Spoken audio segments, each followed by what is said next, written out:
Hey everybody, welcome back to 10 to Life. It's me, Annie. Happy to be here today and really excited to show you guys the new space. As you can see behind me, we are in a brand new set together. It was time to just kind of update. So this is like 10 to Life 2.0. I don't know, 3.0. I don't know how many set changes we've done together, but when I was revamping the space, it was really important to me that I kind of like kept back to the true 10 to Life roots, so to speak. But you might remember if you've been a day oneer at the 10 to Life neon sign. Where am I pointing? Where is it? It's right here. But hopefully this is translating and I'm pointing the right direction. Everything's mirrored for me. So the old school 10 to Life neon sign is back. I'm super excited about it. Hopefully you guys are too. Hopefully if nobody's just like, cool, Annie, everybody has a neon sign. What makes you special? It doesn't make me special, but we've had it for like since 2020, so we're bringing back the roots, guys. So anyways, we're in a brand new space today, so I'm excited to share that with you. A new set design. Hopefully you like it. Hopefully better lighting, picture quality. I finally am not in a space that is honestly the size of a shoebox, so I've been able to set up a couple different lights and things like that to try to tweak things and get things a little bit better. So you let me know if it translates, I guess. But today we're going to be revisiting a case that we've actually already talked about on this channel, but the reason why is because there have been a lot of updates in this case, and a lot of you guys have either been requesting it because you haven't heard it, even though we have covered it, or you're requesting that we talk about the updates. So that's what we're doing today. So today we're going over all of the latest updates in the case of Crystal Rogers from Kentucky. Now, if you've been following my channel for a while, you may have seen the first video that I did on this, which was a deep dive into the case. Now, I'm going to link it in the description of the video if you haven't seen it yet, so you can go back and watch. And then before I get into all of the new details, the updates, I will do a quick little case recap for those who are unfamiliar, just to give you a little bit of backstory. So get comfy, get cozy. I might have to grab my Kleenex because if you can tell, I have a cold, but we're going to jump into everything.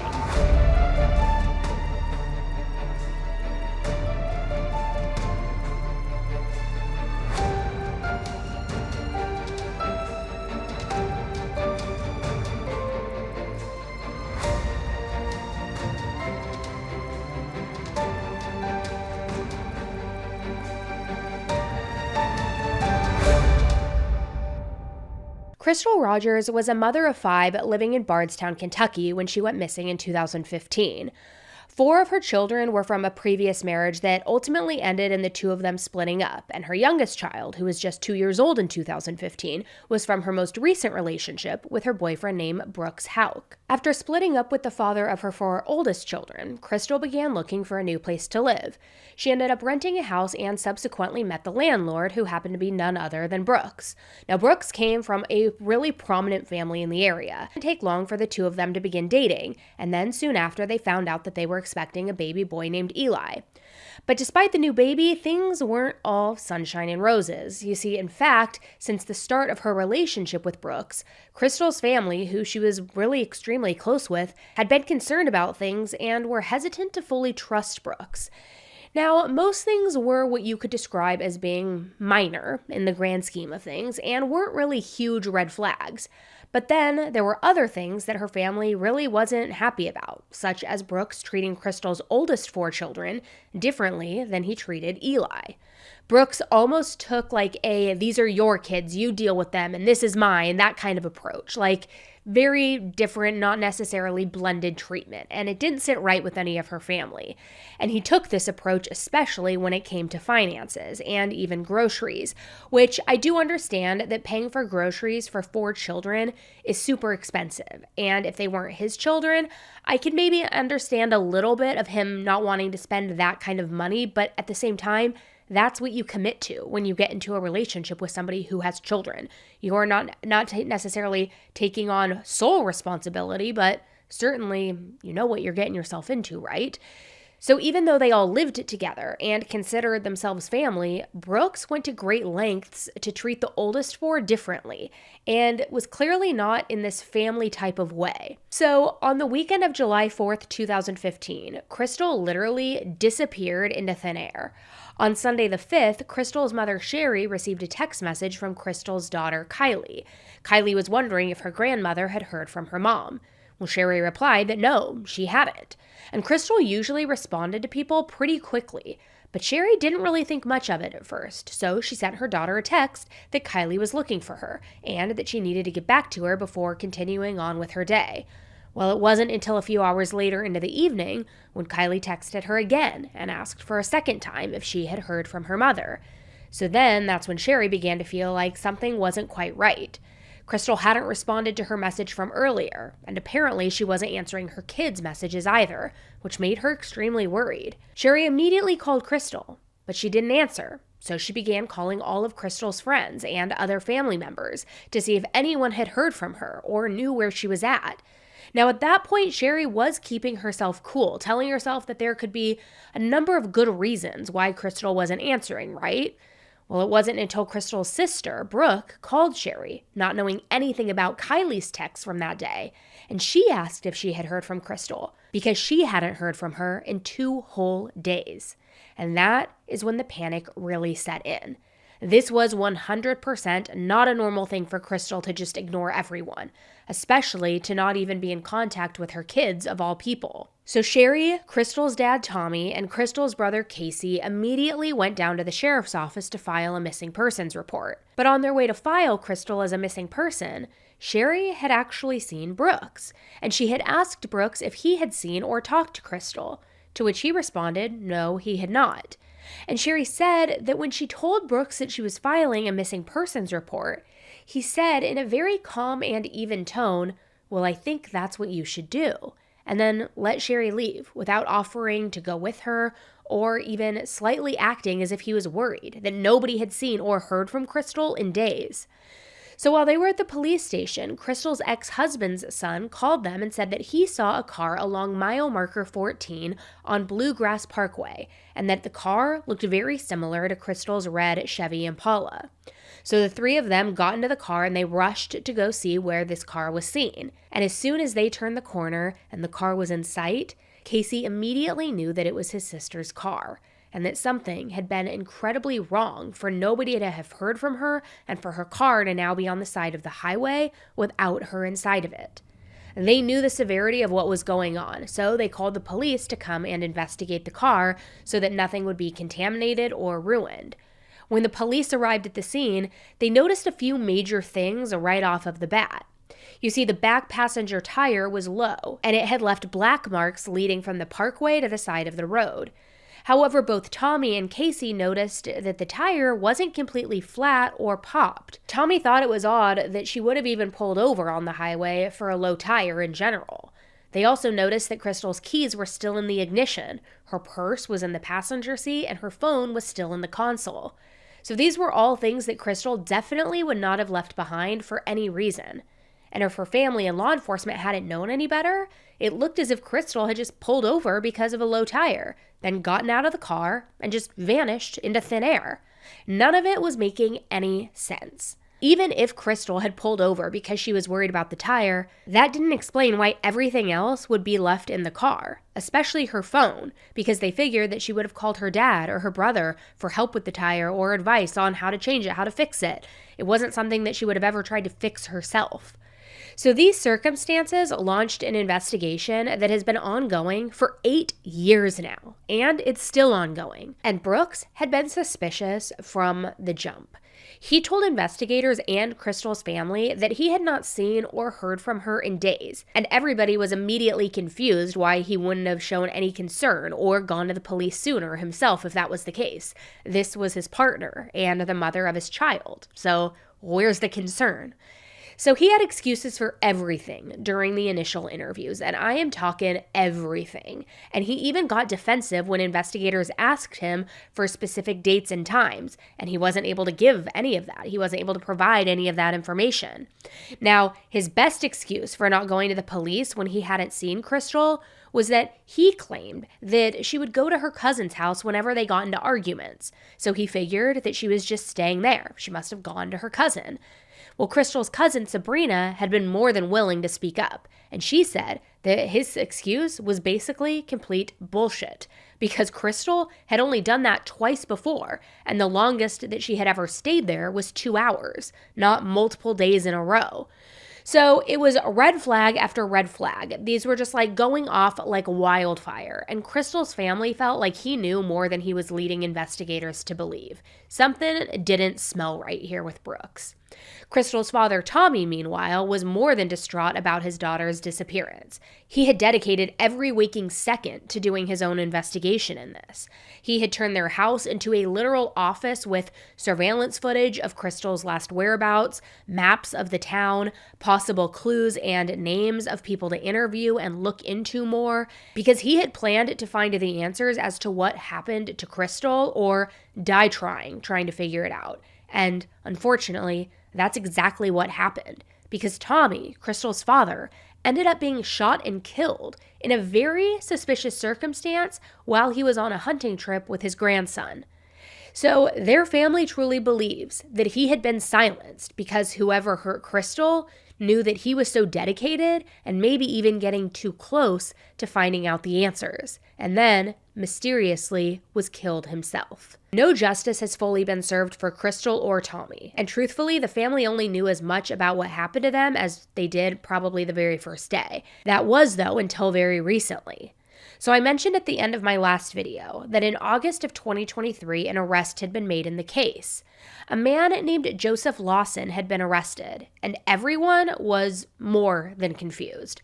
This was a pretty random name, and not at all someone who we knew had been looked into, had been named in the case, nothing. So everybody was kind of shocked by this. Court documents showed that Joseph had been indicted on charges of conspiracy to commit murder and also tampering with physical evidence. Now, the only possible connection to Joseph and the case that made any sense at the time of his arrest was that on the night that Crystal went missing, Brooks had answered a phone call at around midnight, and the phone call lasted only around 13 seconds, and it was from a man who allegedly worked for him, named Steve Lawson. Brooks had also been grilled about this phone call because even though he played it off as a worker of his calling him, investigators thought that it was weird because, one, it was at such a late hour to be discussing things work-related, well after midnight, right? And two, the call only lasted 13 seconds. So what could you possibly convey in 13 seconds? Well, during the interrogation, he actually spoke to Steve on the phone, who confirmed what it was they had been talking about that night, which I'm sure Brooks thought that it would help his case, but it honestly only made him look way more suspicious. Although we knew that Steve and Joseph both shared last names, it wasn't known for sure if the two are related or if it was just purely a coincidence. Well, I'm sorry, I forgot to ask you something. There, on the phone records, there appears to be a phone call around midnight. All right. On Friday night, Saturday morning. All right. I'm talking about on your way home, basically. All right. Do you know who that person was that called you around midnight? Do you remember taking a phone call? Can you just call the number back? I don't. I mean, I could. I could. What's I the could phone look at number? your phone. Yeah, look at my phone, but I don't remember. You don't remember getting a phone call on the way home? Mm-hmm. Would it be unusual for you to get a phone call at midnight? I mean, it is for me, and I work for the sheriff's office. I get calls quite regularly. Some of the people that do the tile for me, I wouldn't put it past them to call me at any time. They lay brick through the day, and then they're tiling my houses at night. The Thomases I wrote on there, Derek and his brother Tyler Thomas, they'll call me at any time. I mean, I've got even if it's just one day, I don't pay them people by the job. They got to get paid by the hour, and then when they get done with it, I pay them. Right.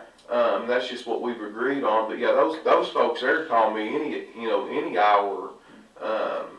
It was a pretty short phone conversation is the only reason I asked it. Mm-hmm. Kind of unusual to get a 13-second phone conversation at midnight. You know, it is for me. It may not be for you. But, All right. Well, just check it out. Yeah, we'll check it out in detail. That's right. I mean, You just want to put the number in, right? or check contacts or however you do it to see who it is. Yeah. 492-1390.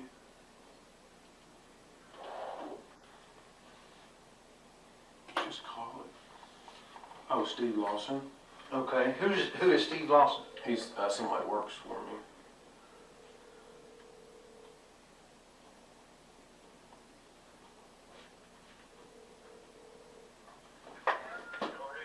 Hey, Steve.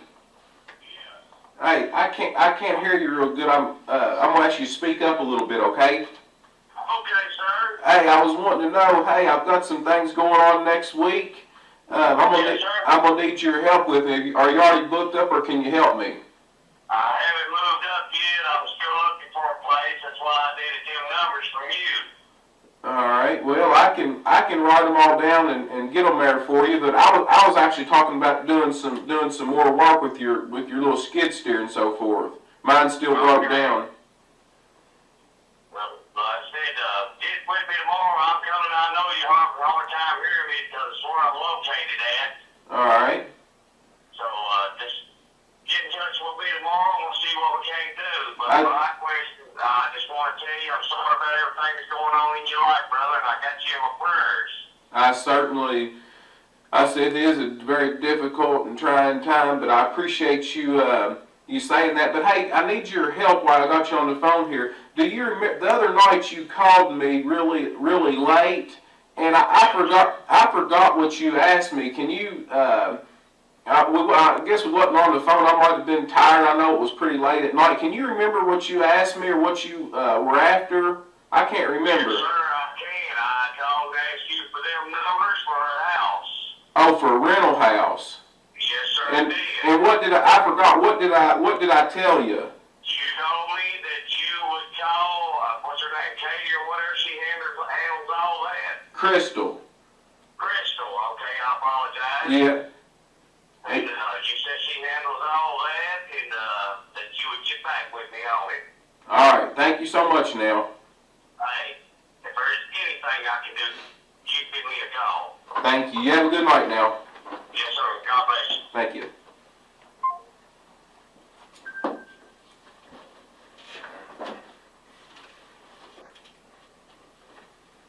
Okay. So that begs a question in my mind. All right. If she's in the truck next to you when he called, why would you need to call her about getting numbers for rental Because property? being that late at night, we're headed to the house. You know, I just wouldn't. She normally's not going to deal with stuff that late. And I mean, I probably didn't even look at the phone to see who it was calling me. I'm sure I just answered it. You know. But he said you told him that you'd need to call her. All right. Why would you need to call her? I mean, that's an odd phrase for someone who's sitting next to you in the truck. Do you understand? You see what I'm saying? Yeah, I see exactly what you're saying. But I mean, that's what if that right there is what I told him, that right there is what I told him. We wasn't on the phone that long, but normally I would just, she handles all that, and that's what I would do. She's not going to want to mess with that kind of stuff that late. I'm sure I probably tried to answer the phone really quickly, so that it wouldn't, a lot of times after I get moving, Eli goes to sleep, you know. Sometimes he goes to sleep in the truck, and sometimes he doesn't. So if you want to call him, you got his number and everything. If you want to call him, you know, you can call him.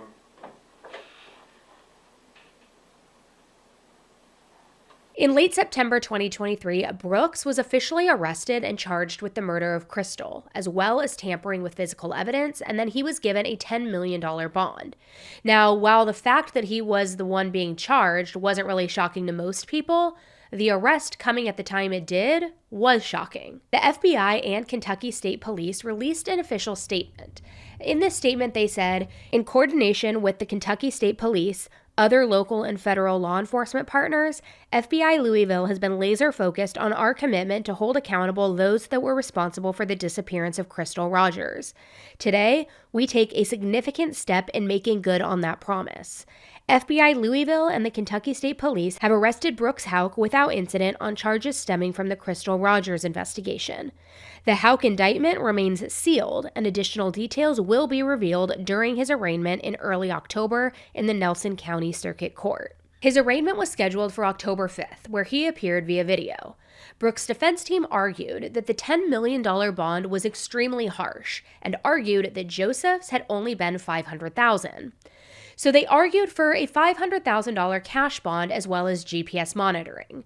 The prosecution argued that the reason that Joseph's bond was set so much lower was because he has no other possessions other than his truck, and that $500,000 is really $10 million to Joseph Lawson. Essentially, they just wanted to set bonds high enough so that neither of them could get out. During that same arraignment, multiple issues were brought up. The first was that the judge confirmed that he believed that Tommy's death is linked to Crystal's and that his office is in the process of investigating it, which is something honestly most everyone had already figured, but it had never previously been confirmed by anyone official.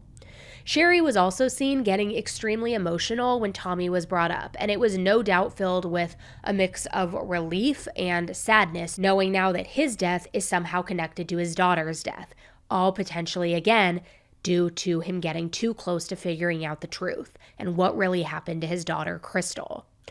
So the prosecutor explained that they had purchased a gun from Nick Houck, who is Brooks' brother. Like I said earlier, Nick worked with the Bardstown police, but he was actually fired after he interfered with the investigation against Brooks.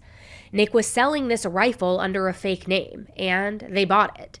During the hearing, the prosecutor stated that they believed that it's the gun that was used to kill Tommy, and they are investigating Nick's possible role in Tommy's death. And they also said that they are currently testing it, which would just add so much more craziness to this case if it comes back as positive. I will tell you, Your Honor, we're investigating the murder of Tommy Ballard that could potentially be related to this case. We are waiting for testing to come back on the firearm we believe was used to murder Tommy Ballard, a firearm that we purchased from Nicholas Houck, who was using a fake name when he sold the rifle. We know it's the same caliber. There's 5 criteria that they're looking at, and so far it's matched 4 of the 5 criteria. And then we would ask, if Your Honor does grant the bond, and I'll provide a list of witnesses to the court as well as to the defense counsel, but we would ask for GPS monitoring. We would ask for no contact with the Ballard family, and we would ask for no contact by the Houck family. I'm not talking about defense counsel or any investigators I have of any witness in this matter. All right, thank you. Thank you. I'll give you one last opportunity here. The prosecutor also shared that he believes Brooks' sister, brother, mother, brother-in-law, and mother's boyfriend all violated Kentucky state law by illegally recording grand jury proceedings. When the grand jury had met years ago, some of Brooks' family members had been subpoenaed. Now, what no one knew at the time was that prior to going, Brooks had apparently shown his sister how to record using micro recorders, and they had them on their bodies and were recording the proceedings. I mean, what the hell is going on here? The tapes had been found years after the grand jury convened when Brooks's mother Rosemary's farm was searched. They were hidden in a jacket in the closet. But unfortunately, by the time law enforcement had found them, the statute of limitations had passed, which means that the family could not be charged or at all held accountable for it. Now, the last huge thing that was brought up during that hearing was the worry when it comes to the safety of witnesses involved in the case, especially considering what happened to Tommy. It's no secret that Tommy's quest for justice for his daughter and what happened to her is what led to his death. And if it was a member of the Houck family, more specifically Nick, who's to say nothing would happen to any other members of Crystal and Tommy's family, right? It's clear that the Houcks seem to be willing to go to any lengths to protect their family members, regardless of the legalities behind their actions. So Brooks' next court date is set for February 8th, 2024 at 1 p.m. It's a pretrial to see if the discovery has been completed, which has been said to be over a terabyte of evidence, which is a hell of a lot of evidence, guys. The hearing is also to discuss whether or not the trial can move forward, for more than likely sometime in the summer of 2024, though Brooks' defense is fighting for the trial to take place in a different county, and also said that there is no way that Mr. Houck can get a fair trial in 2024. So that's something that we'll have to be looking out for updates on. The prosecutor is estimating that there has to be thousands of documents of evidence in this case, which will be interesting to learn more about what exactly they have in those documents and in that discovery. Brooks's residence was searched multiple times as well as his family farm, so I'm sure we'll find out in the trial what, if any, items were found on those properties. This seems to be the first time that Brooks has really been held accountable for his alleged actions, and it's safe to say that he, his family, and his defense team aren't happy about it. After the hearing, Brooks's defense team filed another motion for the judge to lower his bond, and the judge, who goes by Honorable Sims, denied the motion, citing the safety issues at hand for any witnesses to the case. Which, like I said earlier, it obviously is clear that Brooks and his family are willing to go to any length to protect themselves and each other. So in his ruling, Honorable Sims discussed the actions of Brooks' family and stated that the integrity of the entire proceeding is at stake when someone deliberately violates the rules of criminal procedure. In this case, the Houck family intentionally engaged in misconduct when they secretly recorded the grand jury proceedings. He also said, although the defense contends that Brooks is not responsible for Nick's behavior, it is apparent that Nick has provided ongoing assistance to his brother. He continues by saying, although this court will not speculate about a motive for killing Tommy, it is extremely alarming as to why Nick may have been selling that same caliber firearm that matches 4 of the 5 criteria for being used in Tommy's shooting. But after his denial, Brooks's defense took things even a step further and filed with the Kentucky Court of Appeals to review the bond ruling. Brooks's attorney argued that the bond amount is excessive, punitive, and serves no purpose other than to punish Brooks. His attorney then went on to say that the whole point of bond is not to be used as a punishment, rather the point is to use it as a way to protect people from those deemed dangerous and ensures defendants actually show up for court.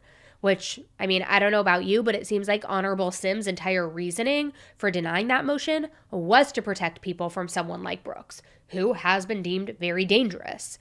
Despite Brooks's attorney's argument, the Kentucky Court of Appeals and the Kentucky Supreme Court both denied appeals, which means that Brooks will stay in jail either up until the trial, when he hopefully goes to prison, or until he can come up with that money to get out. Brooks's defense team has also taken things even further and tried to get Honorable Sims dismissed from the case entirely. They initially filed a motion for him to recuse himself, but then when he refused, they took things all the way up to the Supreme Court, saying that he is biased. Luckily, the Supreme Court was having none of that crap, and Honorable Sims is staying on the case. So now that we've gone over all of the Brooks court stuff, I'm sure many of you are wondering where Brooks and Crystal's son Eli is. Brooks has had custody of Eli since Crystal's disappearance, despite Sherry's efforts for years to get custody and visitation rights of her grandson. So obviously when Brooks was arrested, this threw a huge wrench in the agreed custody plan. Brooks's mother and Sherry both went to court to fight over the now 11-year-old child. The proceedings were ruled to be confidential, and neither side was allowed to comment or share with the media how the judge ruled. But reporters outside of the court saw Sherry leave with a huge smile on her face, and Brooks's mother looked less than happy. So we obviously don't have confirmation. All we can do is hope that based on the reactions, that Sherry was granted custody and can finally begin to repair that relationship with her youngest grandchild, and of course allow him to finally see his other siblings, who had not been allowed to see him since he was only a few years old. Houck's mother, Rosemary, ignored our questions while Ballard told us she couldn't comment. Now, as if the updates so far haven't been wild enough, there are even more. On December 8th, 2023, a man named Steve Lawson was arrested and was charged with conspiracy to commit murder and tampering with evidence. Now remember, Steve was the person who made that phone call to Brooks the night that Crystal disappeared, which investigators had found to be very suspicious. And it has now been officially confirmed that Steve Lawson is the father of Joseph Lawson. An indictment hearing was held on December 6th, and during the hearing, it was said that Steve aided one or more persons in the planning or commission of the death of another, and also destroyed, mutilated, concealed, or removed any evidence on July 3rd or July 4th, 2015. We learned in the documents that Steve had been arrested in May on a charge of tampering with evidence, but then was released until this most recent arrest. Apparently, Steve's attorney, Theodore, has told the media that Steve wasn't shocked at all and expected to be arrested. Steve had been in multiple interviews over the past month where his attorney claimed that he was offered immunity by federal investigators for cooperation. The agents allegedly had been backing off of the offers of immunity the longer that these interviews went on, and Steve's attorney even said, "We believe he's immune. I think he's still immune." But obviously, since he has been indicted, it seems that the immunity was no longer an offer on the table. They chose to indict him rather than give him the immunity that he was promised. Oh, so he had been in discussions with them? He has, and I have. Regarding some sort of deal? immunity. To say what he knows. What's known as transactional immunity. Theodore told the media that it was allegedly Joseph who took Crystal's car and parked it on the side of the highway. He claimed that while Joseph was moving Crystal's car, it got a flat tire at that mile marker where it was left. So Joseph called Steve to come and get him, which he did. He claimed that Steve had no idea why Joseph had that car or what he was doing with it. It was driven out there by Joey Lawson. He had a flat tire at that mile marker, and my client received a phone call, went out there and got him, brought him back. Theodore also commented about any possible payment that may have been made between Brooks and Joseph for helping get rid of Crystal. He said in a recent interview, "I think the Commonwealth has been trying to establish that a payment was made. As to who that payment was made to and when it was made, I'm not privy to that information yet," but teased that he thinks that more information will be made public very soon. But Theodore still claims that Steve had nothing to do with Crystal's death, but is giving investigators information to help with the case. I did not hurt Crystal and was not involved in hurting Crystal. I didn't plan to hurt Crystal. I didn't conspire to hurt Crystal. Those are his statements. He was an employee, part-time employee of Houck. He had an association with Houck. Mr. Houck had conversations with him about Crystal, and that's the extent of my client's involvement. His arraignment is set for December 21st. Now, just before recording this, more information came out. It's like the case that keeps on giving. Apparently, a woman named Rebecca Greer, who is registered as living at the same address as Steve Lawson, was also indicted on account of first-degree murder, this on May 24th, the same day that Steve was indicted on account of tampering with physical evidence, months before the conspiracy to commit murder charges took place. The charges against her were ultimately dismissed in October, which resulted in the case being unsealed, but the details given are pretty limited. All we know right now is that Rebecca allegedly gave a material false statement, and her bond was set for $50,000 cash. Theodore has spoken out and said that he did not represent her and does not know about the charges that were made against her. And while we still don't know a whole lot, people are assuming that it could possibly have been in relation to Crystal's case, but obviously only time will tell.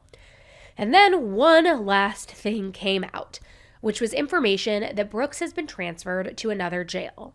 He was moved from Hardin County Jail to Oldham County Jail, and I'm not necessarily sure why they made the transfer, but I'm sure we'll find out at some point in the near future. So it's a lot. I know it's been a lot today, but I do want to know what you guys think about all of these updates in this case, especially if you have been following it closely. I think a lot of us, myself included, were pretty turned off by Brooks's actions from the beginning, and it's not a huge shock that an arrest was made.